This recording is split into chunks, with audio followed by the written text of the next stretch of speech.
Hi friends, welcome back to my channel. ఈరోజు video ఏంటంటే మా ఇంట్లో ట్రెడిషనల్ ఫంక్షన్ కాదు, ట్రెడిషనల్ ఈవెంటే. అదేంటంటే పెళ్ళి ఫిక్స్ అయిన వాళ్ళ ఇంట్లో వడియాలు పెడతారన్నమాట మా సైడ్ అయితే. సో అదైతే ఇవాళ జరుగుతుంది. సో ఎర్లీ మార్నింగ్ అయితే పూజ చేసేసామన్నమాట. ఇది వచ్చేసి మనమైతే అక్కడ పెట్టాలనుకుంటున్నామో వడియాలు, ఆ క్లాత్ మీద ఏంటంటే గౌరీదేవిని చేస్తారు. సో గౌరీదేవికి పూజించిన తర్వాత వడియాలు పెట్టడం స్టార్ట్ చేసేస్తారనమాట. సో ఇక్కడైతే మా మమ్మీ అదే వర్క్లో ఉందన్నమాట, గౌరీదేవిని చేస్తుంది. సో మనం ఏంటంటే గౌరీదేవిని పూజించుకుంటే చాలా మంచిది కదా. సో అందుకని ముందు గౌరీదేవిని పూజించుకుందాము. ఇలా అయితే గౌరీదేవికి మనం ఫ్లవర్స్, మేమైతే గోల్డ్ చైన్ కూడా వేసామన్నమాట, లక్ష్మీదేవి లాగా.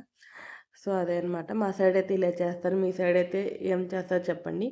వడియాలు అంటే మనకు చాలా రకమైన వడియాలు ఉంటాయి కదా, అవన్నీ పెట్టకూడదు. ఓన్లీ మినప వడియాలు మాత్రమే పట్టాలంట. సో ఎంత క్వాంటిటీ ఏంటి అనేది వాళ్ళ ఇష్టం అనమాట. మా ఇంట్లో మేము పెద్దగా తినము, బట్ ట్రెడిషనల్ కాబట్టి కంపల్సరీ అని ఏం కాదు, బట్ ట్రెడిషనల్ చేస్తే మంచిది అన్న ఉద్దేశంతో మేమైతే కొంచెం పెడుతున్నాం అనమాట. అయితే మా మమ్మీ అయితే 5 ముత్తైదులు పిలిచింది, తాంబూలం కూడా ఇవ్వాలి. సో ఆ 5 ఏంటంటే ఇప్పుడు గౌరీదేవి మీద అక్షింతలు వేసి దండం పెట్టుకుంటున్నారు. సో అక్షింతలు వేసి దండం పెట్టుకున్నాక ఇంక మనం అయితే ఇప్పుడు వడియాలు పెడతాం స్టార్ట్ చేయొచ్చు అనమాట.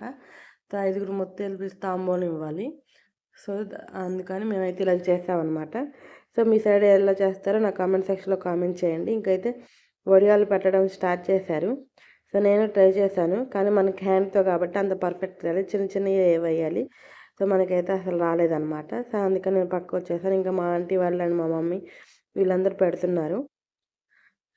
సో మీ వైపు ఈ ట్రెడిషనల్ ఉందో లేదో నా కామెంట్ సెక్షన్లో కామెంట్ చేయండి.